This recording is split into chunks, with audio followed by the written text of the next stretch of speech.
season 5 of She-Ra. I know I'm pretty late, although I didn't see too many people reviewing She-Ra. I don't know whether it's just because they're just still digesting that whole season, but I think they kind of knew they had to make up for the last season. It didn't end on a great note. But yeah, I think season 5 was so much better. I think it just needed them just taking a rest, and I think kind of a bright side that I guess they had COVID to thank for. I mean, it's a bad thing, I know, but I'm just saying, like, can you like can you imagine, like, if they didn't have COVID and that they had to rush the season 5 out? So I don't know. It's just me. I think season 4 was really really bad towards the end. I couldn't. I just couldn't. I was like, uh, all of it was just so weird, and I mean, because I guessed what was gonna happen. I mean, sorry about that. My fucking computer's making noises. It's because I'm charging my phone as well, and this charger is not good anymore. So, anyway, season 5, yeah, it's in a whole ways very much tighter. I feel the writing is very much tighter in season 5. I felt the ideas were more fleshed out. Of course, there are going to be consequences from season 4 that are carried over to season 5, and that was interesting to see. Although I kind of forgotten what happened in season 4, so I was just like, oh, really, that happened? Oh, yeah, that did happen. Oh, really, that happened? Um, and I'm just gonna talk about the finale because everything in between is just kind of there. It's more of the build of Prime, Hard Prime, and how he's an evil, supreme being, villain, and how he has a history with She-Ra. So it's a mixed bag in the middle. I think some of season 4 was creeping in, but I think that's just because they were like, ah, fuck, where are we going with this idea? Um, which I didn't really mind because it is kind of that thing where, like, you build Hordak for like three whole seasons, and then 4 and 5 you have to scrap him because there was always the bigger one, but then you've had this really well written character as Hordak, and I thought we were gonna see more of his character development. We didn't really get to see his character development until the very end. Um, I don't know. Maybe they kind of ran out of time and were like, we don't have time to really do the whole proper villain turning into the semi-hero, like anti-hero thing, or they just kind of was like, yeah, fuck it, no one really cares about Hardak. But I really kind of wished they did more deep dive, I would say, into Hardak's and Chapta's relationship. It's more of that. I wanted them to get more in touch with that kind of, scientist, slash, like, I don't know. It's a weird thing for me to say because I don't want to sound like sexist or anything, but I really wanted to see, or rather, I don't know, scientist. I don't know what do you call it. Like, I wanted to see them respect that relationship in which that they were scientists, and they had a deeper meaning behind it. I think it was more important for me to see how they were really gonna resolve that relationship, because I just wanted to see if Hardak even really had a real heart, because at the end of it they kind of just scraped it on by. It was like, yeah, Hardak has a heart, but I don't know. It's very hard for me to explain because it's just that the whole part of season 3 which I liked was that Entrapta was starting to understand Hordak, and Hordak was starting to understand Entrapta.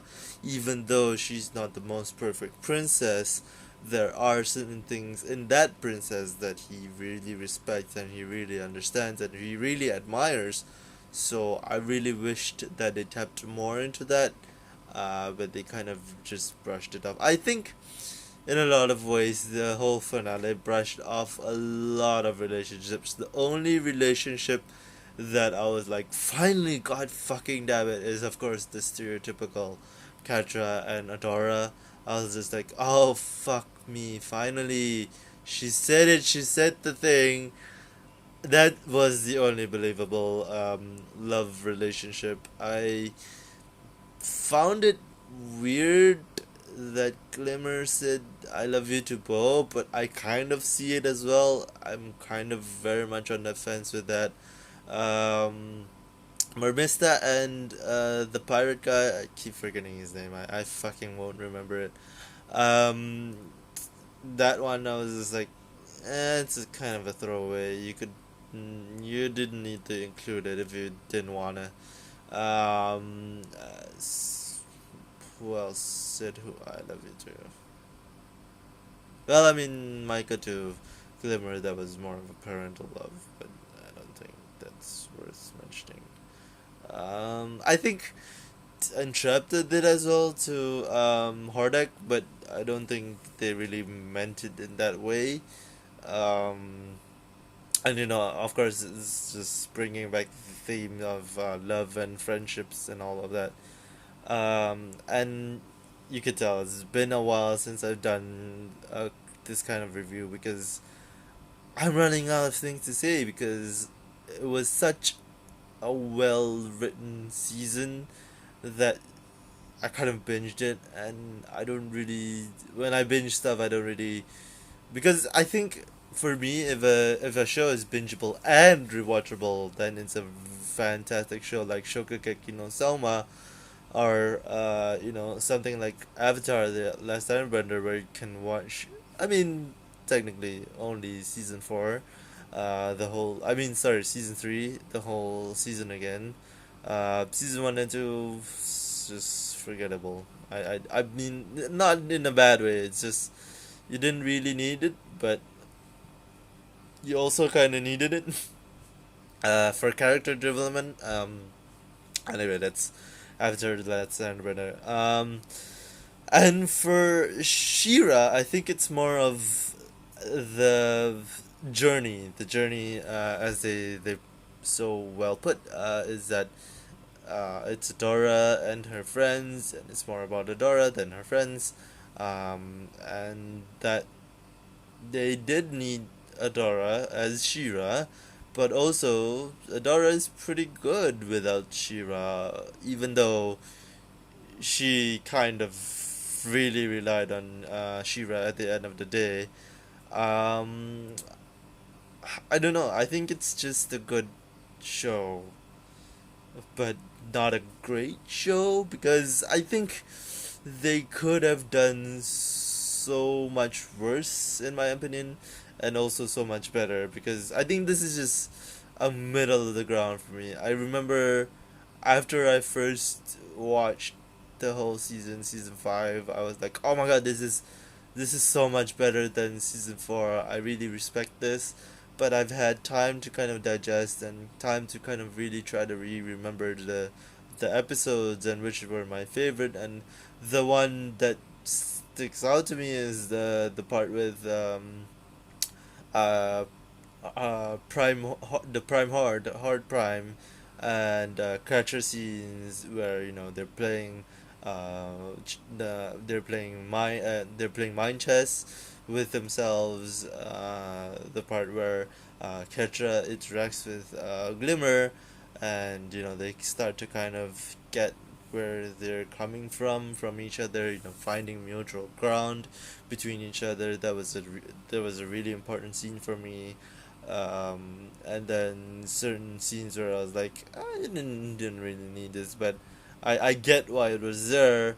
And by the way, Scorpio is just kind of thrown away, and I don't know why. It's just so sad to see because I was like, Scorpio is a really good character. I think you could have you could have done a good enough character dive in it because they were kind of building up Scorpio and Ketra as well. So I was just like, okay, I don't know how to feel about that for sure. Yeah, forget about Scorpio. I guess I don't know. It's just very weird for me because I was like, why did you throw Scorpio away? We didn't really see much of Scorpio. Uh, as well as Frosta, Mermista. A lot of princesses were thrown away by the end of it. But I guess they did kind of do a small reunion, but that wasn't enough for me. I was like, I think I kind of needed more. But certainly the whole you can't trust who's next to you was certainly a good plot to go with for the whole season finale arc. Um, I think for me, I don't know. I think for me, the only believable love story is Katra and Adara, just because they're on again, off again, on again, off again, and there are very strong hints that Katra doesn't realize her feelings for Adara, and Adara doesn't know how to approach that feeling as well, and it's a complicated issue and a complicated relationship, but at the end of the day, I think they finally realized that. Yeah, I think they finally realized that this is it. This is just I can't hold back these feelings anymore, and this relationship was always as it is because we've grown up as close as sisters, but it was always something more. Which to some people, it's gonna be very weird seeing that they thought it was more gonna be a sister relationship, but for me, I don't really care because I'm just like, love is love, and like no matter what it is, it's something where it's like they grew up together, yes, but it's kind of like friends blooming into love. Like it's a real solid relationship that they had for each other. They've respected each other. Tetra rather admired Adora as much since she was a young kid, so it made a lot of sense. The others not so much. I could see Glimmer and Bow, to be very honest, but I just was like, that whole fight between them is very real and was very consequential, and I really felt like Bo kind of just gave her a bone and was like, yeah, fuck it, I'm gonna forgive you because we have much bigger things to think about, like Hard Prime, than our fucking petty differences. But that should have been resolved even so more so. But I was like, yeah, I don't think they have time for this. Bo was always gonna be like, yeah, you know what, I'm not gonna forgive you, but at the same time, I'm not gonna be mad at you because we have much worse things to worry about. Maybe they'll have a fucking side story with that, but it's not necessary because I'm like, I could see them kind of resolving it behind the scenes and all that. So maybe it isn't as big as it is, but I wish we could have seen it more done. So it's kind of like Izuko in a way, like how Katara forgave him is that she said, I'm not gonna forgive you, but at least now I know that I can trust you. So I wish it could have been something like that where Glimmer does a great grand gesture for Bo, and she kind of did, but I think I just needed that line. I just needed the line to sell it. But yeah, I don't know. I don't think it's much of a big gripe as I'm making it out to be, because it's not. Overall, hmm. Okay, for season 5, definitely better than season 4. So I think I ranked season 4 just an average 5 out of 10 or 5.5 out of 10. I don't remember. But this one I'm gonna rate it a solid 7, a solid 7.5, solid 7, because this is as good as it gets and as good as I thought I could get. So I was just like, okay, I think I think this is what went beyond a bit from my expectations, but within that spectrum where I'm like, nah, they did not. You know, that there was another movie. I think it was Scoob. But I watched Scoob, and there was a fucking actor in it, which I was like, no, no, that was not that actor. I was just like, wow, I couldn't place my finger, and I'm just shocked for the rest of my life now. I'm not gonna tell you who it is, but yeah, I was shocked. I don't know if people knew that that actor was gonna be in it, but I was shocked. So anyway, that's Scoop. But yeah, season 5. Okay, how does this story all go together? I think for me personally, it's a very long story, and I emphasize the very because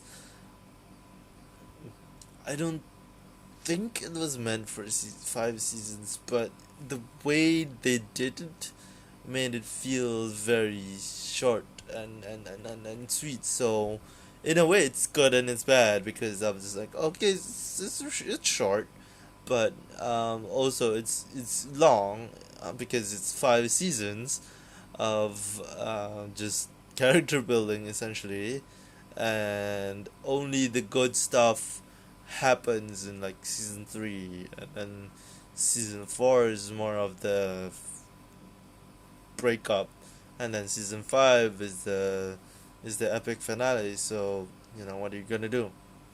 Um, for me, I didn't really think I was gonna like it going in because it's Shira, and I'm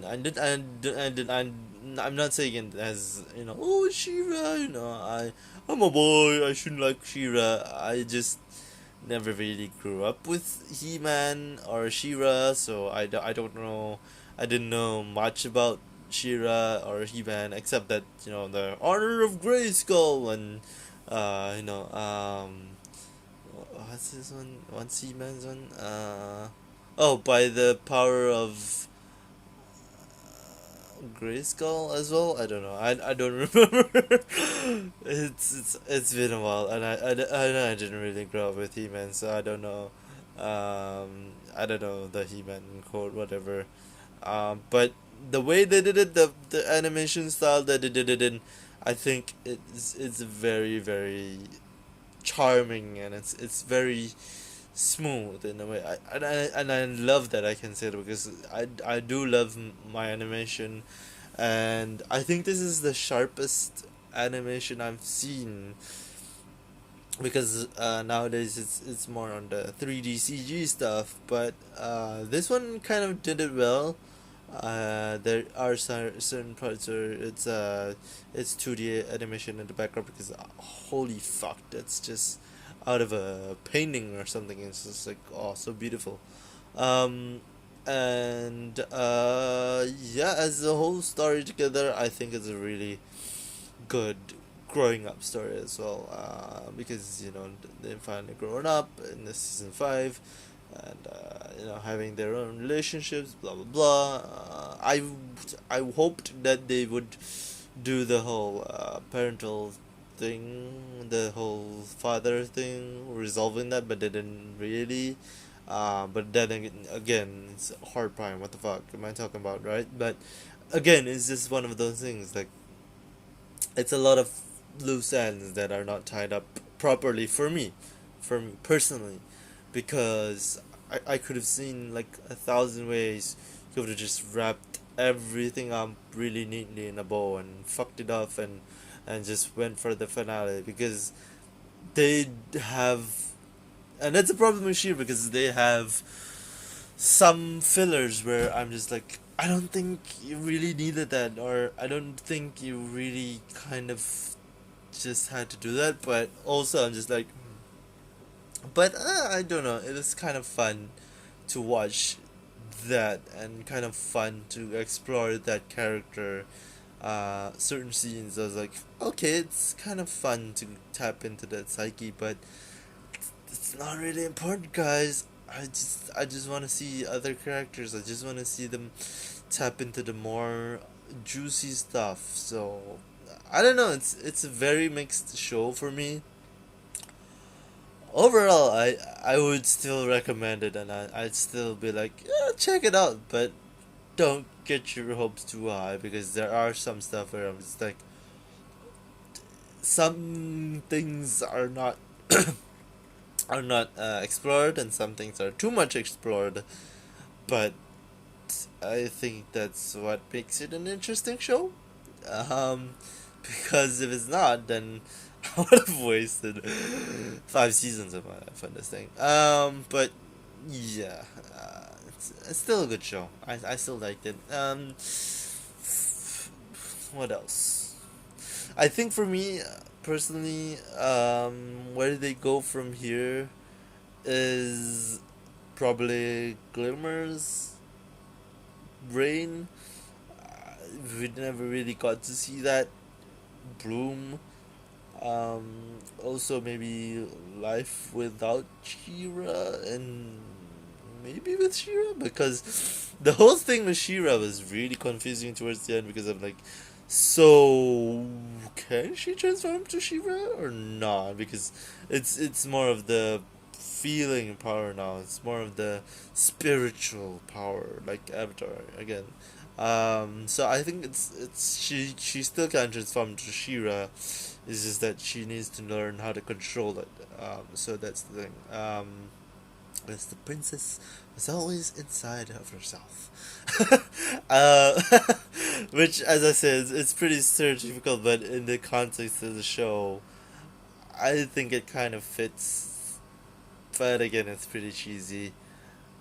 Anyway, guys, I think I've rambled long enough. And I just want to reiterate something. Is that this whole season 4 hatred for me is not on the level of, oh, season 4 is unwatchable. It is watchable. I just don't like the whole bitching and moaning of season 4, and it's like, fuck this, fuck that, and fuck you, Bo, and fuck you, Glimmer. But then they get back to each other. It's just a really waste of time for me. I even have the problem with Rick and Morty, the Never Rick and Morty episode. Maybe I should make an episode on that as well. But that was Rick and Morty, and this is Shira. So yeah, guys, I don't do series review as soon as I finish them anymore, because I do want to kind of sit back and think it through. I know I kind of lose the raw emotions and the raw thoughts, because it's just there buzzing around, and I really did want to talk about it, and I just kind of held back, because I was like, nah, I have work in the morning. Number one, and number two is I don't have enough time to kind of mesh out my thoughts, and really kind of look back towards the episodes, because the thing about me is I don't steel trap episodes unless I've watched them enough times, and then I'm like, okay, yeah, I know what it's from, I know what it is. I just kind of had to recap it. I'll probably talk about The Hollow as well in some point in time, because that's an interesting show to talk about as well. But for now, uh, Shira, highly recommend if you like coming of age stories, as well as kind of, well, shonen, effectively, action series, betrayals, princesses. Uh, it's not really princesses, but just it is also princesses. I mean, it's not like there's gonna be a lot of male influence, but also there is with Hordak and the whole Me Too thing. So there's a lot of that in this show, and it's everywhere. So yeah, that's about it, guys. I hope to make this more consistent. Honestly, guys, I don't know. I kind of am just in constant thinking of what to put out for my YouTube. I don't really want to do reactions for YouTube anymore because the copyright is such a fucking shit show. I don't know if Veron is back because I haven't checked in a while. But the time where I wanted to upload the Shokugeki no Soma season 5 reaction, still it was down or still down if I'm not mistaken, and I had to upload it to another third party site, which is kind of a cancer site because it's very much like, oh no spam bot whatever shit, but the DMCA is not as stringent nor fucking cancerous as all the other sites. I'm just like, I don't understand why people just don't let people watch stuff and stream it. It's nothing wrong. I mean, who cares? Like, if they're gonna watch it again, it's good as well, right? Like, you get extra stuff, like you get extra people watching your shit. So I don't know. And I've seen the comments, by the way. I don't heart the comments and reply the comments for no reason. I think the most positive message I got was, oh, thank you for uploading the Steven Universe episode. And the reason why I did Steven Universe in the first place is because it was popular at the time, honestly, and also I just want to kind of give you my thoughts about Steven Universe at the time, and I just couldn't continue the reactions from that point because I was like, I can't wait for the next episode, so I'm just gonna drop it off altogether. That's why I've stopped. I don't know if the girl wanted some more episodes or not. She didn't say, but if you do, please let me know. But if you don't, then hey, thanks for dropping by my channel. Any view, any subscription is really helpful for me. But at the point in time, I am still slowly building my audience, and I kind of want to find my niche per se, as well as what I want to do. I kind of do enjoy doing these type of things, doing vlogs and shit. But also, I do want to go back to doing more production stuff, like doing the webcam, doing the OBS stuff. It was really fun for me to do because I learned a lot of stuff, but it's a hassle as well. So I don't think you'll see Dickie back because I do have to bring my jacket to work every time, so you won't see Dickie for a while. Um, and yeah, that's about it, guys. I will talk about some movies and shows I have watched other than Shira. It's just that Shira, I think now is a good time to talk about it because it has been out for a while, and if you haven't watched season 5, I would recommend to watch it. So, thank you guys for watching. I know it's a 29-30 minute video, but enjoy the webcam. Okay, bye.